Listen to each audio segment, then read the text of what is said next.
E se, desse ato de se voltar para dentro de si, desse aprofundamento em seu próprio mundo, resultar em versos, o Senhor não pensará em perguntar se são bons versos. Também não tentará despertar o interesse de revistas por tais trabalhos, pois verá neles seu querido patrimônio natural, um pedaço e uma voz de sua vida. Uma obra de arte é boa quando surge de uma necessidade. Olá pessoal, seja muito bem-vindo ao canal Lendo Querendo. E hoje então, tá certo? A gente vai conversar um pouquinho sobre o Cartas a um Jovem Poeta do Rainer Maria Rilke. Estava pensando em fazer um vídeo sobre esse livro e também sobre outro livro do Vinícius de Moraes, tá bom? Que eu li ano passado, que foi um livro de poemas dele. Na verdade são textozinhos que tem muita poesia, tem muita poética nesses textos, que dá a sensação de você estar lendo até poemas, né? Eu até interpretei alguns desses poemas aqui no canal, tá? Então tem várias interpretações minhas aí de alguns desses poemas do Vinícius de Moraes. Então eu falei, poxa, eu vou fazer um vídeo sobre esse livro também. Porque até então eu só tinha interpretado esses textos do autor. Eu acho que é o livro do Vinícius de Moraes, eu acho que o nome é Para se Viver um Grande Amor, ou algo do tipo. De qualquer forma, se você quer assistir alguns desses textos aqui no canal, é só você pesquisar aí, Lendo e Querendo Vinícius de Moraes, que você vai encontrar esses textos, tá? São vários. O que acontece? Então eu disse, tá bom, vou gravar só o do Cartas a um Jovem Poeta, que tem muitos textos aqui que eu queria ler pra vocês e também conversar um pouquinho sobre esse livro, ok? Bem conhecido aqui no Brasil, digamos assim. Pelo menos é dito aqui, eu nem mostrei a capa pra vocês, né? Deixa eu achar aqui. Enfim, eu li nessa ediçãozinha aqui, que é uma edição bem pequenininha, pocket, em e-book. Então assim, logo aqui embaixo você tem uma descriçãozinha bem interessante feita pelo Otto Maria Carpo, né, que é esse grande crítico da literatura mundial, né? É considerado o maior crítico, eu não lembro. Mas enfim, é o mesmo que escreveu lá a história da literatura ocidental, algo do tipo. Pois bem, ele escreveu o poeta mais atual e permanente do nosso tempo, levando em consideração a época, né, em que ele escreveu os seus textos escritos.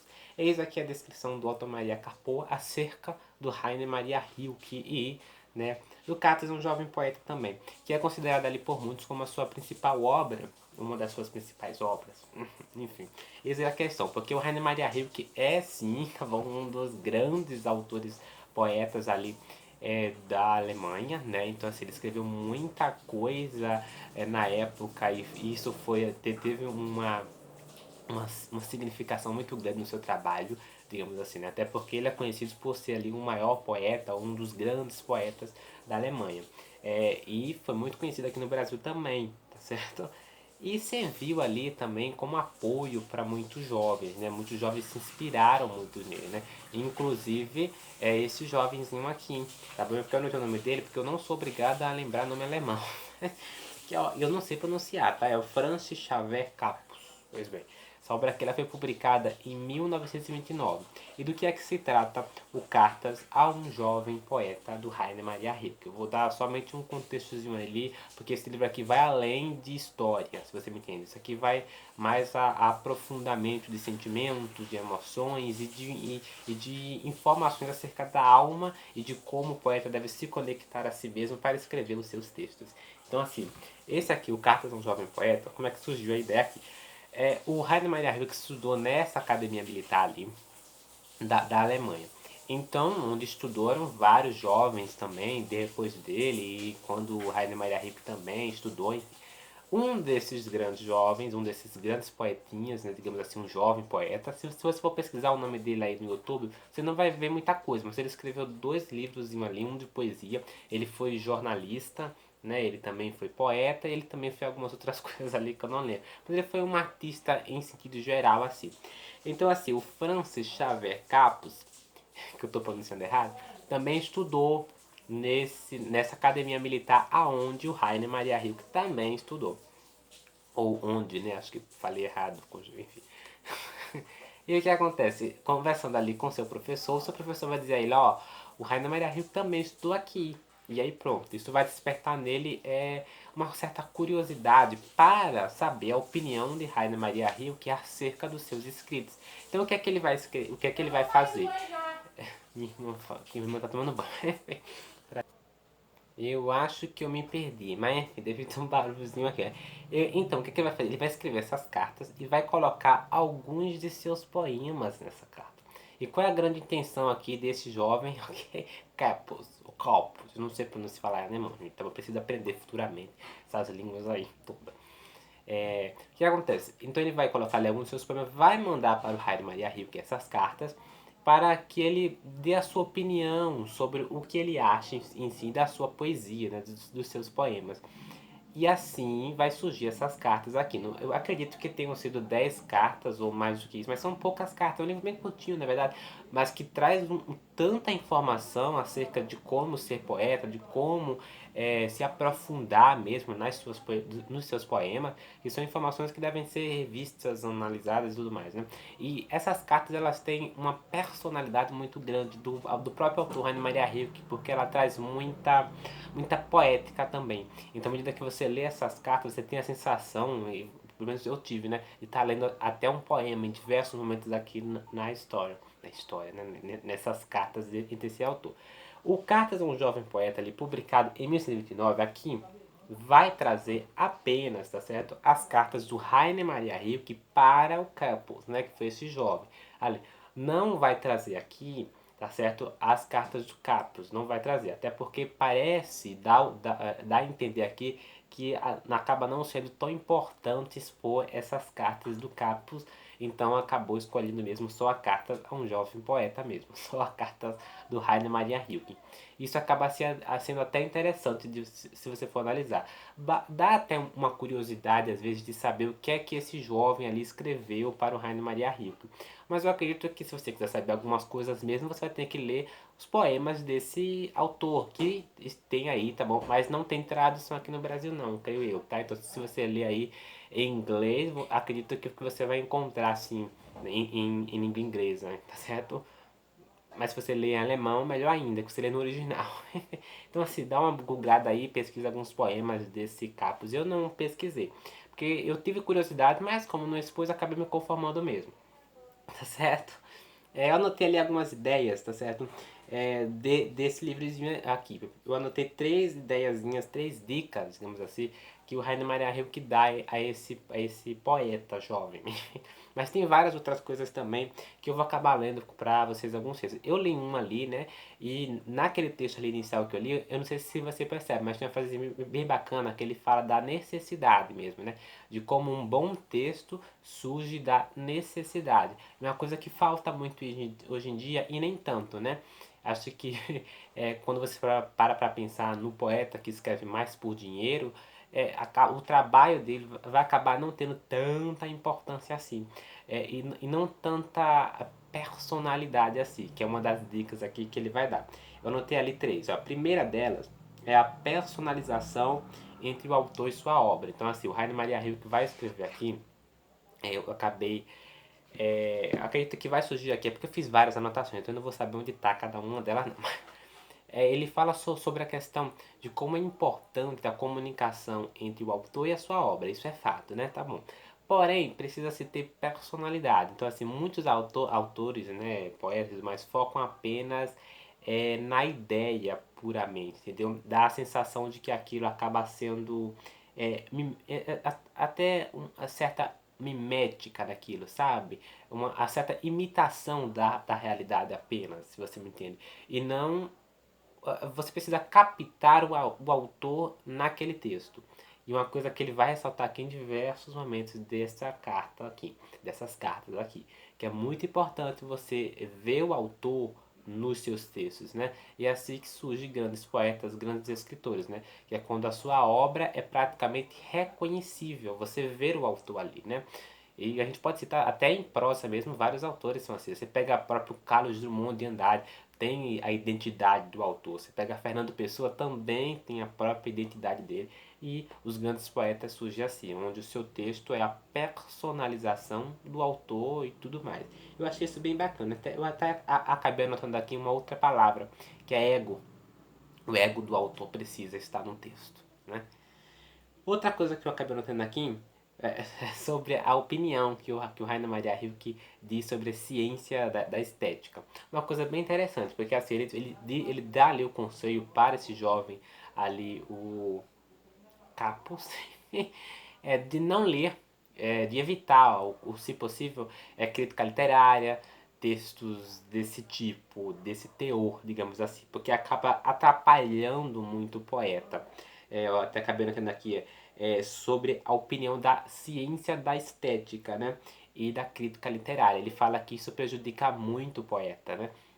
E você vê aqui que, na verdade, a grande significado do texto do autor não tem que estar naquela coisa bonitinha, né? Então, de uma certa forma ou de outra, se você for dar uma analisada, ele critica a grande estética da época, né? Ou não tão da época assim, tá bom? Rainer Maria Rilke, ele nasceu em que, ó? Rainer Maria Rilke nasceu em 1875 e morreu em 1927. 1926, desculpa. Tá aí, ok? Então foi uma das dicas que ele deu ali na carta para esse jovem autor. Outra coisa que eu acabei anotando ali foi a questão da solidão. Quando chegou nesse momento aqui, o Rainer Maria Rilke, eu não sei, mas eu senti uma certa, até uma certa tristeza no próprio Rainer Maria Rilke, mas talvez até angústia, eu não sei dizer. Ele fala aqui sobre a questão do quão importante é o poeta ser solitário no momento em que ele foi escrever os seus textos, ou em grande parte da sua vida, porque a solidão do poeta ele é muito importante para a significação, para a personalização do seu trabalho. Aquilo precisa, você entrar em contato com você mesmo, com o seu eu, é algo que você precisa estar quieto, inquieto, talvez. Percebam, né, essa coisa doida que eu falei aqui, essas duas palavras totalmente contrárias, né? Mas é bem isso, né? Quando você está só, você pode estar inquieto, mas você também pode estar quieto, né? Então, entrar em contato com o seu, na própria solidão, é algo muito importante do poeta. E é uma coisa que ele vai destacar aqui em um certo momento, é que assim, o Capus envia uma carta para ele demora muito para responder essa carta. E qual é a justificativa que o Rainer Maria Rilke dá ali para ele? Ele vai dizer aqui na carta que acabou demorando de escrever essa resposta para ele, né? Até porque essas cartas vão demorar anos, tá certo? São poucas cartas, mas essas cartas demoraram anos ali, em troca e resposta e tudo mais. Ele vai dizer que demorou para responder porque ele precisava ficar sozinho e devido ao tumulto dos dias e da corridão da vida, sabe? Da correria, desculpa, da correria da vida e tudo mais, acabou não tendo tempo, disposição e não tendo até um certo espírito para escrever aquelas cartas, aquela resposta, desculpa, para o Capes. Eu achei isso bem interessante, porque se conecta muito à sua própria poesia e à sua própria dica ali que ele dá ao jovem Capes, né? Então é isso, solidão é importante. Essa coisa aqui, né? Solidão é necessária para criar. Dessa forma, entraremos em contato com o mais profundo de nós mesmos, tá bom? Eu acabei escrevendo isso ali. Ó, eu destaquei aqui várias anotações, gente, porque teve coisas aqui bem interessantes e ele fala sobre vários assuntos aqui. Ele fala sobre sexo, ele fala sobre a solidão, ele fala sobre o contato íntimo do poeta, sobre as influências do poeta, ele vai dando dicas de outros escritores da sua época que vão acabar servindo como uma grande influência para esse jovem poeta. E é isso, ele vai ressaltando ao mesmo tempo, e você percebe nessas cartas aqui, a tristeza e ao mesmo tempo a alegria de ser esse poeta, de ser poeta, né? De ser esse poeta incrível, né? E você nota também uma certa humildade do Rainer Maria Rilke a escrever essas cartas. Eu, pelo menos, notei. É uma coisa interessante, tá bom? Eu não sei vocês, mas o que eu vejo de escritores arrogantes e prepotentes hoje em dia é uma coisa tremenda. E grandes desses escritores que escrevem merda ainda se acham, tá bom? Artistas, né? Pra você ter ideia, tá bom? Então, assim, sei lá, vendeu trocentas milhões de cópias, né?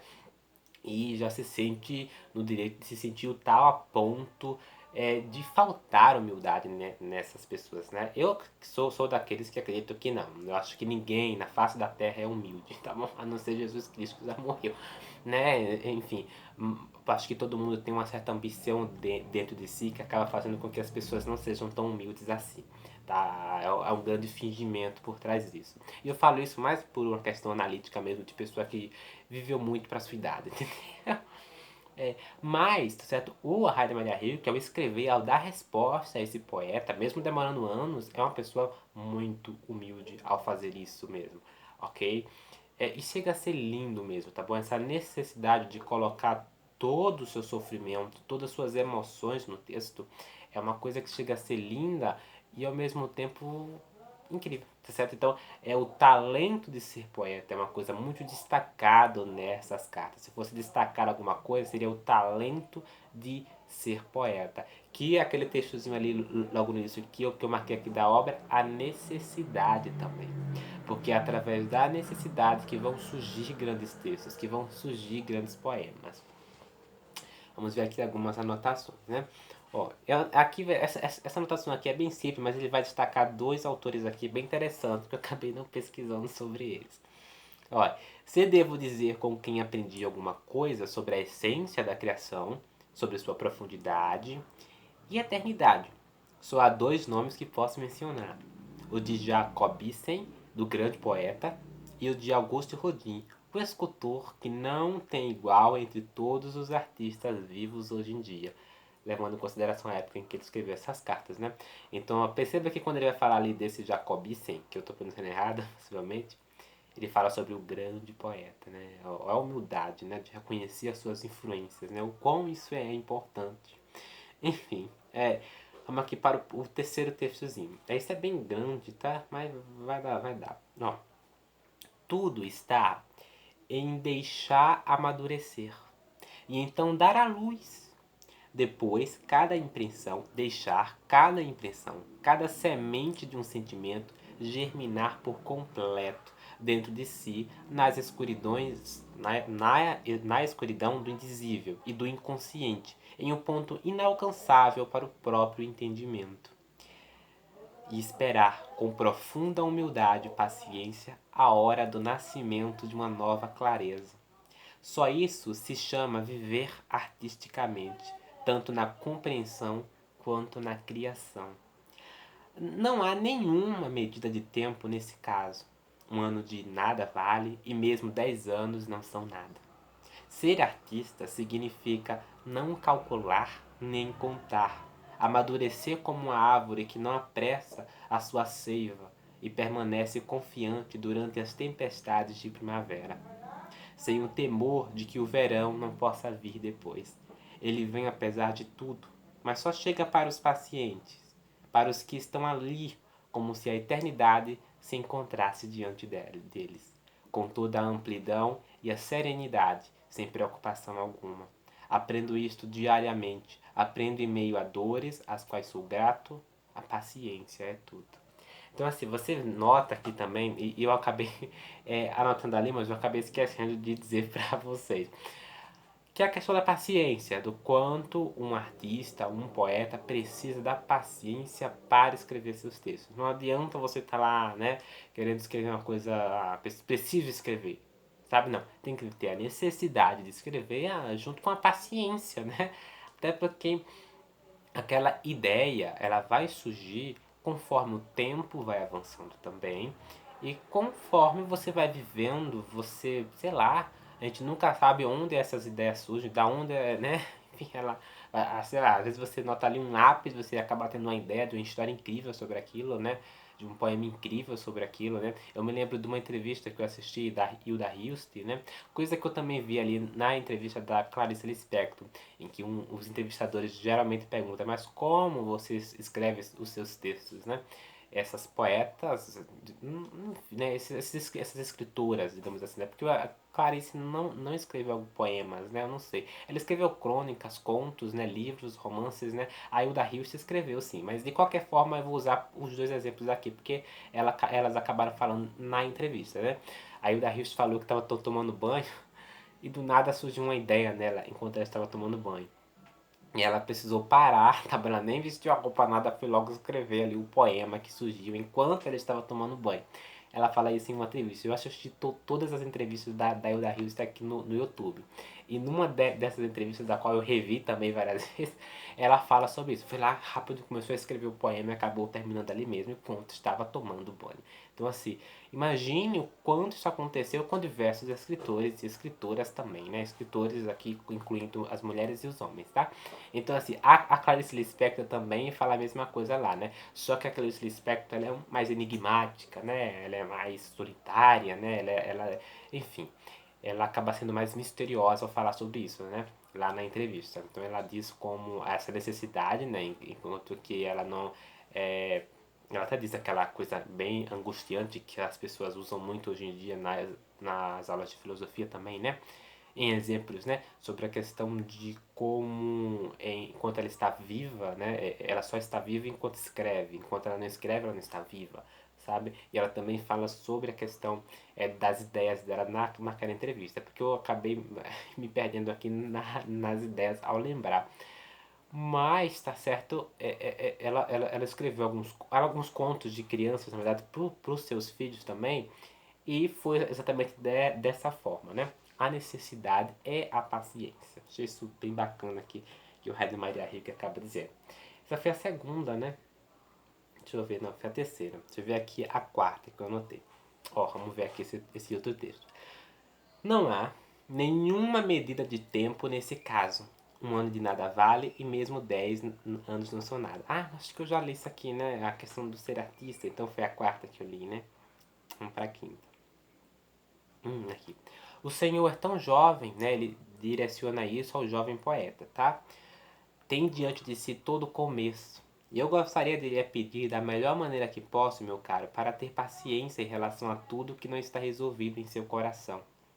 Peço-lhe que tente ter amor pelas próprias perguntas, como quartos fechados e como livros escritos em uma língua estrangeira. Não investigue agora as respostas que não lhe podem ser dadas, porque não poderia vivê-las. E é disto que se trata, de viver tudo. Viva agora as perguntas. Talvez passe gradativamente em um belo dia, sem perceber, a viver as respostas. Talvez o Senhor já traga consigo a possibilidade do construir e formar, como um modo do viver especialmente afortunado e puro. Eduque-se para isso. Então, assim, perceba que ele destaca aqui a questão do quanto o poeta ali é jovem, né, isso, e ele fala sobre o começo, sobre a questão ali da paciência, né, então ele ressalta isso novamente nessa carta, né. Ó, e é disto que se trata de viver tudo. Viva agora as perguntas. Lindo, né?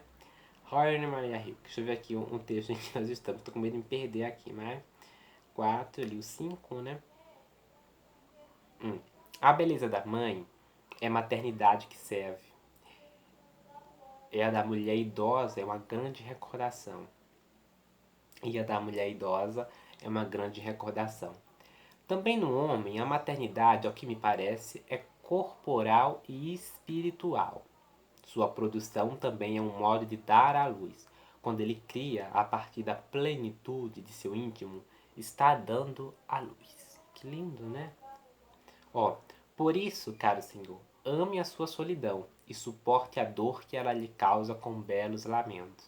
Pois os que são próximos do Senhor estão distantes, é o que diz, e isso mostra que o espaço começa a se ampliar à sua volta. Se o próximo está longe, então o que é distante vaga entre as estrelas na imensidão. Ó, outro. Evite alimentar aquele drama que sempre existe entre pais e filhos. Ele desperdiça muita força dos filhos e consome o amor dos pais. Um amor que atua e acolhe, mesmo que não seja compreensivo. Não reivindique deles conselho algum, e não conte com compreensão alguma, mas acredite em um amor que foi conservado para o Senhor como uma herança. Confie no fato de que há nesse amor uma força e uma bênção, das quais não escapará para ir muito longe. Lindo. Vou ver se eu acho aqui uma coisa que ele fala aqui sobre o amor, porque é um tema que ele também volta aqui em diversos momentos. Ó, achei isso aqui. É bom ser solitário, pois a solidão é difícil. O fato de uma coisa ser difícil tem que ser mais um motivo para fazê-la. Achei o que ele fala aqui sobre o amor. A princípio, o amor não é nada do que se chama ser absolvido. Entregar-se e se unir com uma outra pessoa. Pois o que seria uma união do que não é esclarecido? do inacabado, do desordenado. O amor constitui uma oportunidade sublime para o indivíduo amadurecer, tornar-se algo, tornar-se um mundo, tornar-se um mundo para si mesmo por causa de uma outra pessoa. É uma grande exigência para o indivíduo, uma exigência irrestrita, algo que o destaca e o convoca para longe. Então, assim, essa ideia do amor aqui também é alguma coisa bem interessante. Ele pede ali também pro poeta viva as perguntas, né? E o amor acaba também sendo uma pergunta, se você parar para pensar. Ele fala sobre o amor maternal, né? O amor paterno e tudo mais. Ele também, levando em consideração aqui as dicas lá dos escritores, ele não retorna aqui a falar desses escritores aqui direto, não. Então isso acaba, digamos que me incomodando um pouco. Eu queria que ele voltasse a esses escritores e falasse mais dele. Mas essas dicas só por si só elas já servem ali, tá? Eu não vou ler tudo não, tá, gente? Porque é muita coisa que eu acabei anotando. Deixa eu ver aqui se dá pra, né?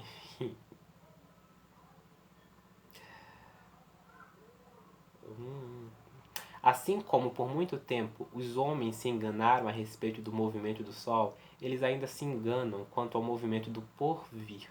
O futuro permanece firme, caro Sr. Capus, mas nós nos movemos no espaço infinito. Ai, que lindo, né? Bem bonito. Ó, não temos motivo algum para desconfiar do nosso mundo, pois ele não está contra nós. Caso possua terrores, são nossos terrores. Caso surjam abismos, esses abismos pertencem a nós. Caso existam perigos, então precisamos aprender a amá-los. Se orientarmos a nossa vida segundo aquele princípio que nos aconselha a nos aferrarmos sempre ao que é difícil, o que agora nos parece ser muito estranho se tornará o que há de mais familiar e confiável. Esse é o Rainer Maria Rilke. E é isso, tá bom? Nessa ediçãozinha aqui também tem um poema, na verdade, dele, né? Algo do tipo. Aliás, tem um poema do próprio outro carinha aqui. Eu vou ler apenas esse e assim a gente finaliza o vídeo para finalizar, porque tá bom já, né? De ler. Eu achei isso aqui lindo, isso aqui é o final já, tá? Ó, também a arte é apenas um modo de viver e é possível se preparar para ela sem saber, vivendo de uma maneira ou de outra. Em tudo que é real, há mais proximidade dela do que nas falsas profissões semi-artísticas que, ao simular uma proximidade da arte, na prática negam e atacam a existência de qualquer arte. Por exemplo, todo jornalismo faz isso. Assim como quase toda a crítica e 3/4 do que se chama e pretende ser chamado de literatura, alegra-me em suma, que o Senhor tenha superado o perigo de cair nessa armadilha e se encontre em meio a uma realidade bruta, solitário e corajoso. Espero que o próximo ano o mantenha assim e o fortaleça. Sempre seu, Rainer Maria Rilke.